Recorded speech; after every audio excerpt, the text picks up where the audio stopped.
been since the Philly game since I've done this. All the way back in week 14, so 4 weeks ago. And I've missed doing it. I've missed it.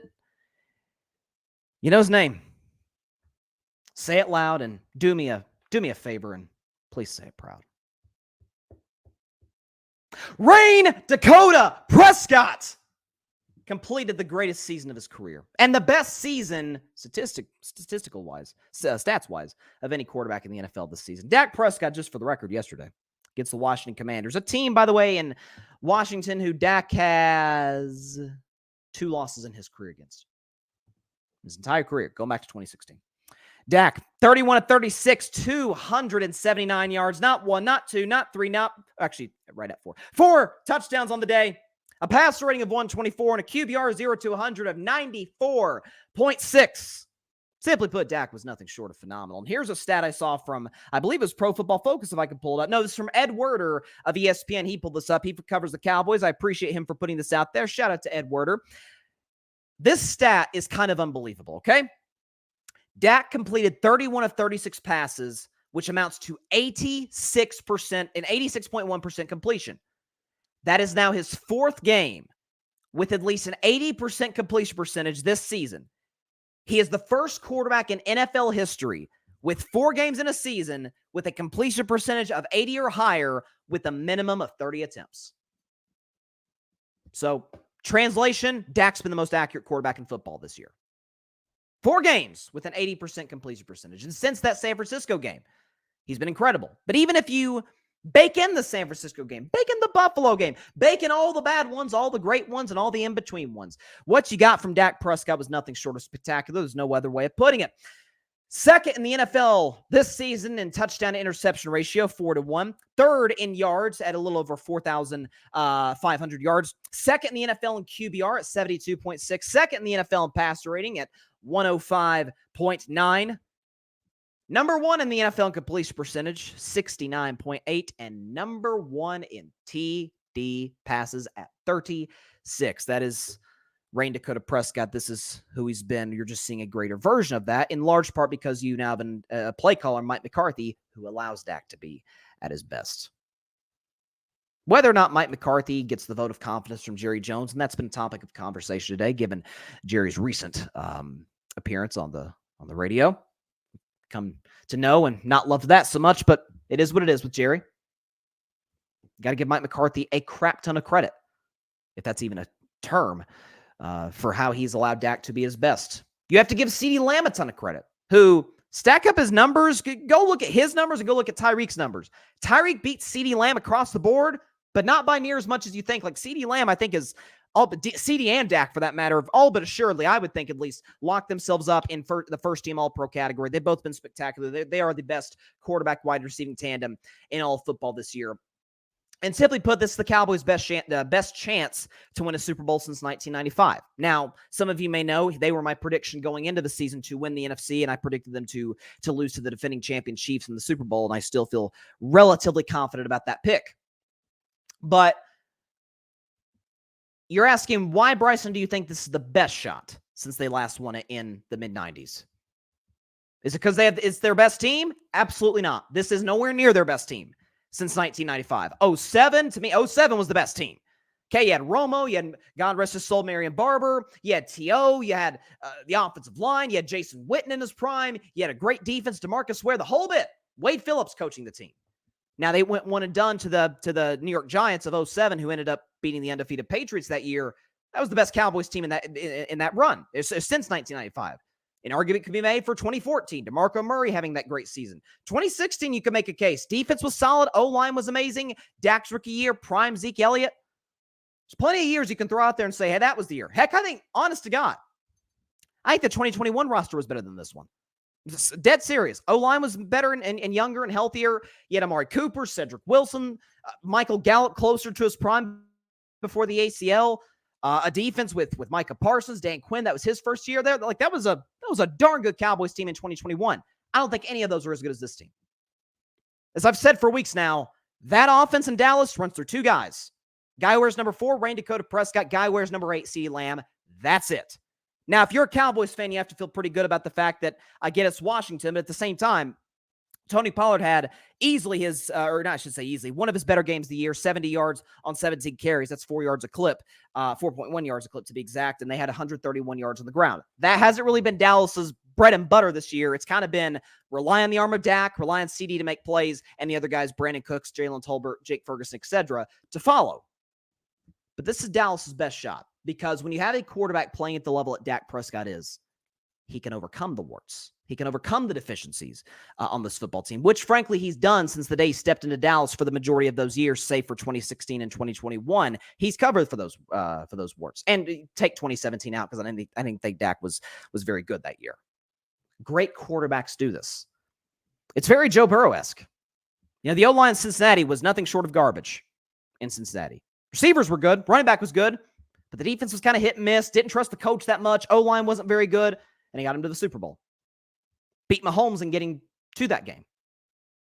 Now, the O-line in Dallas is not near as bad as it was in Cincinnati 2 years ago, but kind of up and down. You're dealing with backups. Backup guards are in. Now, you hope you can get Zach Martin back from injury because he's the anchor of that offensive line. Tyron Smith hasn't looked the same since he come back. But what we can say about Dallas is that the receiving core is pretty bad outside of CeeDee Lamb. And I've been saying that for weeks. And I maintain my pick because Dak's there, because CeeDee Lamb is there. When you have completion. When you have a tandem that lethal, you could expose any defense in the NFL. Whether it's Philly, who doesn't expose Philly's defense these days, Detroit, who can be had defensively, heck, even San Francisco. You say, Bryson, they lost 42-10 to San Francisco. What the heck are you talking about? Different Cowboys team, different Dak, different CeeDee Lamb, and different Mike McCarthy, if we're being honest. Mike kind of changed the offense during the bye. Dak didn't just adjust to it. Plays into Dak's strengths. He loves extending plays. He loves getting outside the pocket. In that way, he's kind of don't get on me for this, but kind of a poor man's Aaron Rodgers in that regard. Aaron is often at his best off script. Argument can be made that the same could be said about Dak. Aaron, in some cases, had to do it by necessity. So does Dak. Because guys can't get open right off the bat, like they can in San Francisco, like they can in Baltimore, like they can they get open in Kansas City. They just can't catch a pass to save their lives. Do I trust the defense that much? Moderately, yes. I do think Stephon Gilmore is incredibly important. Deron Bland leading the league in picks. Micah Parsons is still a monster, over 100 pressures this season. And Dan Quinn is obviously a brilliant defensive coordinator. But they can be had. They can run. You can run the football on the Dallas Cowboys. There's no question about that. Buffalo did. Arizona did. Niners did. Philadelphia did. Miami did. You can run on Dallas. But offensively, if the season comes down to number 4, which it's the playoffs. It's going to come down to the quarterbacks. That I've got full faith and trust that he's going to go out there and get it done. And something I love too about Dak. And this is, we hear, how do I say this?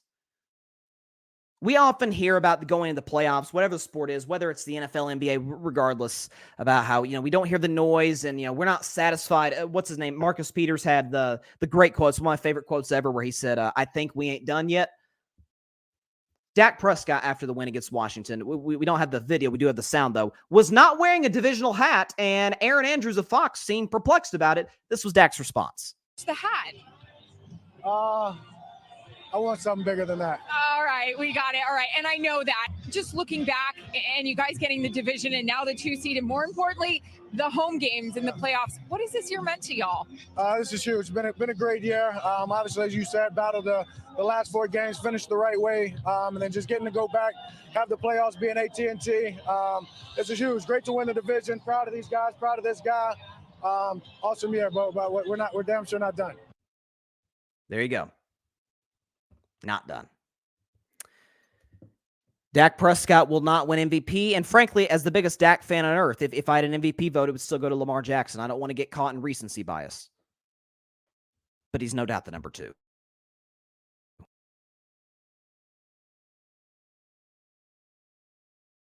It lost my mic there for a second. My bad. My bad. I don't know. Somebody trying to quiet me down right here. Dak has been undeniably the second best quarterback in the league this season. He's by a country mile the best quarterback in the NFC. Who are you taking over Dak? Purdy? Goff? Hurts? Even Love's. I'm about to talk about Jordan Love in just a second. Love's been excellent. He ain't Dak. He's got a lot better receivers than Dak has as a group. Better running back tandem, better running game. Best quarterback in the NFC will lead the Cowboys to the NFC title. Not title game, NFC title. I mean, it's something I'll do segments about this in the future, maybe in this week, that the whole, Dak comes up small in the playoffs. He can't win the big game. Take the 2 Niners games out and then check his numbers. Listen, San Francisco's had his number. I fully acknowledge that. Take the 2 Niners games out. Dak's been excellent. He's had multiple games, the pass rating over 100. He's either made the game-winning play like against Seattle or multiple game-winning plays against Tampa Bay. He dueled Aaron Rodgers, went back and forth with Aaron in his prime, by the way, in Aaron's prime. He had the Cowboys in position to beat the Los Angeles Rams, who made the Super Bowl that year. It's just his defense was horrendous that day. Take the 2 Niners games out. Dak's a pretty good playoff quarterback. Like I hear often from folks like Dak's good. He's just having a great year. No. He's a great player, a great quarterback, a top 5 quarterback, having an awesome year. That is the difference. By the way, again, can I continue to beat this down with one reliable receiver? That's it. And by the way, CD's in a class of his own. An argument can be made. It's between CD and Tyreek is the best in the sport. Like CD's been that great this year. He was incredible last year. He's gone to a different level in 2023. And then it's Brandon Cooks on his last leg. Jalen Tolbert, not terribly reliable. Jake Ferguson, who I like, but if your season comes down to Jake Ferguson, I'm a bit on the concerned side.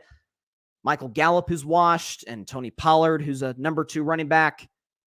And Dak took that team to the 2 seed in the NFC and was the best quarterback in the league this season. Now, best quarterback and most valuable player, I think, are 2 different conversations. That's why I got Lamar as the MVP. Because what Lamar did, especially against the competition he did it against, was crazy. But this guy right here, Rain Dakota Prescott. Oh. If you're a fan of an AFC team, of which I am, thank your lucky stars you don't have to run into this dude. Because he's about to wreak havoc. Starting with you, Green Bay. Starting with you. Oh, starting on the Cheeseheads. I cannot wait. Rain Dakota Prescott. The best quarterback in the NFC and one of the 5 best in the NFL. Thanks so much for watching the show on YouTube, and be sure to go click that big red subscribe button and check out the other clips and full shows from Carving It Up Live, as well as our other incredible content creators here on the Grid Network.